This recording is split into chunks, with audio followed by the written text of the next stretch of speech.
revisit and have certain resolutions, and just join in this like loving creative spirit. We'd love to talk to you, and you know what this is about.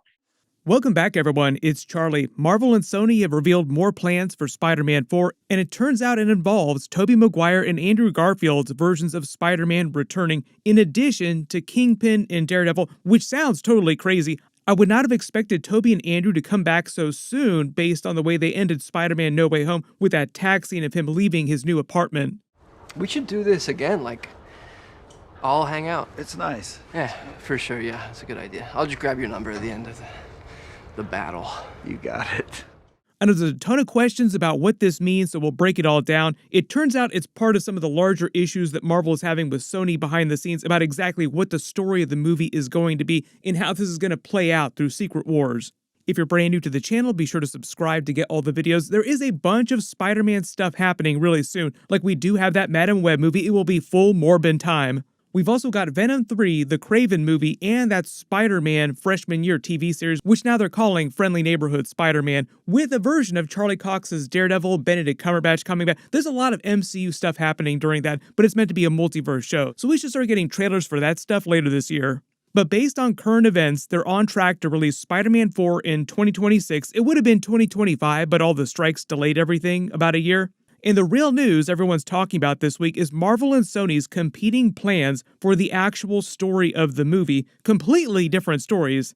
And it turns out it's Sony who apparently wants to make Spider-Man 4 another major multiverse movie with universe-ending consequences, bringing back Tobey Maguire and Andrew Garfield as main characters in the movie with way more scenes than they had in Spider-Man No Way Home. Like they'd be much bigger characters in the movie in general. This is actually Tobey Maguire and Andrew Garfield talking about coming back. I don't want to say like close the chapter, but revisit and have certain resolutions, and just join in this like loving creative spirit. I fought an alien made out of black goo once. Oh, no way. I fought an alien too. I want to fight an alien. So when Andrew Garfield's Spider-Man teased that he wanted to fight an alien after Tobey Maguire and Tom Holland referenced his Venom in Thanos, Sony was intending on paying that off in Spider-Man 4, apparently. And it turns out part of the reason why Sony wants things to go this way is so that they can actually just say that Tom Holland is the Spider-Man of all their Sony spin-off movies like the Venom universe. They want to connect those Venom movies, all those spin-off movies that are happening in that separate universe with everything in the MCU. So even though they already kind of canonized the larger Spider-Verse, like every Spider-Man movie to the larger MCU multiverse, Sony wants to make that more of like a literal thing where you see Tom Holland's Spider-Man showing up in all their spin-off movies. A lot of us expecting them to try to pay that off during like Venom 3 or during one of the Sony Spider-Man movies. Like just put Andrew Garfield in the Sony Spider-Man movies and make him the Spider-Man of that Venom universe. But it sounds like this is the real reason why they had that Venom crossover in the Spider-Man No Way Home post-credit scene. And originally, Tom Hardy's Venom was supposed to be a bigger crossover character in the movie. If you don't know about the deleted scenes, I've done a couple videos about this a couple years ago after the movie came out in theaters. Originally, Tom Hardy's Venom was actually meant to be in that final fight at the Statue of Liberty. He was going to travel to New York City, so when he's telling the bartender in that post-credit scene, I should really go to New York City and talk to this Spider-Man about all these problems. In the original version of the movie, before they got Andrew Garfield and Tobey Maguire to sign on to the film, Tom Hardy was going to be a much bigger character, sort of filling the gaps left by Tobey and Andrew. He would have had a bunch of actual scenes with Tom Holland's Spider-Man on screen. So that's basically how they were going to give the Spider-Man symbol to the Venom symbiote. They were actually going to share scenes together in that big final fight. That's also why you saw all the deleted scenes of Tom Holland's Spider-Man in the symbiote suit. Turns out that's how he was going to get the symbiote. And now they're making it sound like Sony wants to go full symbiote saga with Tom Holland's Spider-Man starting in Spider-Man 4 instead of waiting till later movies and just have Tobey Maguire's Spider-Man and Andrew Garfield be part of that. You have to picture Tobey Maguire's Spider-Man remembering everything from Spider-Man 3, like, I've been through a version of this before, like, yes, we've done all this, this is how you deal with this symbiote. The funny thing about this, too, is Sony actually kind of set up some interesting twists connecting Tobey Maguire's Venom with Tom Hardy's Venom. Some of you probably realized this after the last Venom movie came out. During the Venom Let There Be Carnage post-credit scene, the symbiote implied that all symbiotes share a hive mind across the multiverse. 80 billion light years of hive knowledge across universes would explode your tiny little brain. So the symbiote makes it sound like it had access to and knows all the memories from Tobey Maguire's Venom in Spider-Man 3. They're not the same symbiote, but because they share memories across the multiverse, Tom Hardy's symbiote remembers the events of Spider-Man 3 as if it were him there doing all those things. And that's why he remembered Spider-Man when he had his mask on and saw him on television.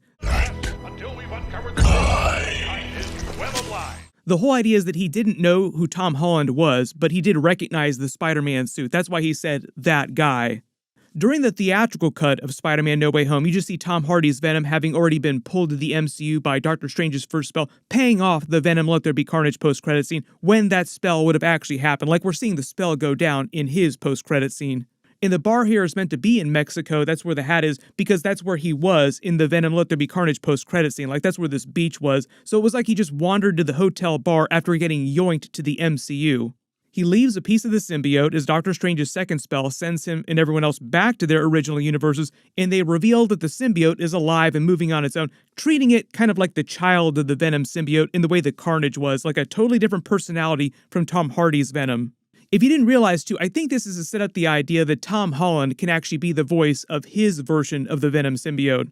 What they did with the new Tom Hardy Venom movies is they established that Tom Hardy himself does the voice of his Venom, and they just alter the voice to make it sound like an alien voice. So when they got to Venom Let There Be Carnage, they did the same thing with Woody Harrelson in Carnage. He did the voice of the Carnage symbiote, and they just altered it a little bit so that it sounded more alien. So you have to picture Tom Holland's voice sounding all flanged up and alien. And at least originally, I think most of us assumed Marvel and Sony would just pay off that little symbiote piece there in some future movie, with no definitive answer on when that movie would happen. I think at the time, most of us assumed that Marvel would take him back to basics and he'd be more of a street-level friendly neighborhood Spider-Man in Spider-Man 4, just the way they ended that movie. And I think most of us agree that they'd probably be better off waiting till Avengers Secret Wars to give Tom Holland the symbiote so they could be more comic book accurate, because that's how he got the symbiote originally. Like, why not just do the comics? But apparently this drama between Marvel and Sony right now, Kevin Feige wants Spider-Man 4 to be a more ground-level, friendly neighborhood Spider-Man movie with a brand new Spider-Man villain from the comics, and then Kingpin and also Daredevil. But on the other side of things, Sony wants the movie to be this huge multiverse Avengers-level film again, with Tobey Maguire and Andrew Garfield coming back. Like, if you thought that Spider-Man No Way Home was a big deal, they want to escalate things even further, bringing back Tobey Maguire and Andrew Garfield. I think in Kevin Feige's version of Spider-Man 4, Tobey and Andrew don't come back until at least Secret Wars. There might be some Easter eggs in Deadpool 3, like some funny Easter eggs from their Spider-Man movies, but I don't think they actually appear on screen until Secret Wars. But here's the problem. You have to remember that Marvel and Sony share control of Spider-Man, so it's not as simple as just one of them deciding what's going to happen.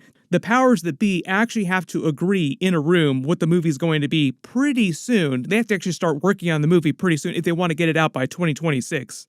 So let me know in the comments, would you rather have a big multiverse-level Spider-Man 4 with Tobey Maguire and Andrew Garfield coming back in a bigger way, more symbiote saga stuff, more full-blown Sinister 6, or would you rather have a more ground-level Spider-Man 4 with Daredevil, Kingpin, and maybe a couple new Sinister 6 characters? In fact, what they should probably do is just have Kingpin be the person to hire the Sinister 6 inside the MCU and put that team together. Kevin Feige did say that Daredevil Born Again was going to influence the plot of Spider-Man 4, and if he's going to be mayor of New York City, he's going to have a lot of power. It would actually be a fairly simple thing for them to do to say that he's going to hire all those villains.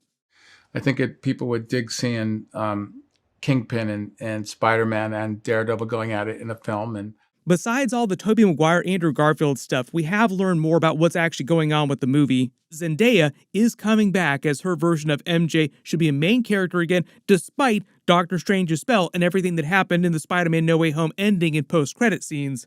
A lot of people online were confused by this detail, like, wait a minute, what? Does that mean that the ending of Spider-Man No Way Home doesn't mean anything now? Why is she still a main character if Peter had all memory of their past together erased from her mind to protect her? Like, literally, she has no idea that Peter Parker as a person exists in the movie, just because they couldn't think of a way fast enough to fix the tears in the multiverse without erasing all knowledge of him from everyone's minds.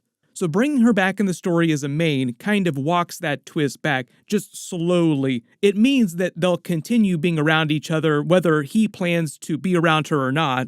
She'll just continue to be part of his orbit while he's trying to be Spider-Man and be Peter Parker and go to college during the day. Early theory is that he'll probably wind up having to save her a couple of times, and he'll be around her during the day, and things between them will play out similarly to the way they did before, where she starts to notice weird inconsistencies and coincidences, and she figures out that he is Spider-Man all by herself again. We'll probably learn more about the movie pretty soon, and we'll probably get trailers for that Friendly Neighborhood Spider-Man TV show and the other Spider-Man related movies that are happening pretty soon. I will do at least a couple videos for Madam Web. Who knows what's going to happen with that movie? We'll probably get a new Kraven trailer and a Venom 3 trailer after Madam Web comes out in theaters. There's all kinds of reports about how Madam Web has changed behind the scenes because there's like a young version of Uncle Ben, and don't worry, I'll get into that during more Madam Web videos because it sounds fascinating. Like, what is Sony thinking with this movie? What is going on here? If you thought all the Easter eggs in the Morbius trailers were confusing, don't you worry, it's going to get even worse during Madam Web. They just announced more Marvel Netflix Defenders characters coming back during Daredevil Born Again. Click here for that brand new teaser, and click here for my brand new Deadpool 3 video. Thank you so much for watching, and I'll see you guys in the next one.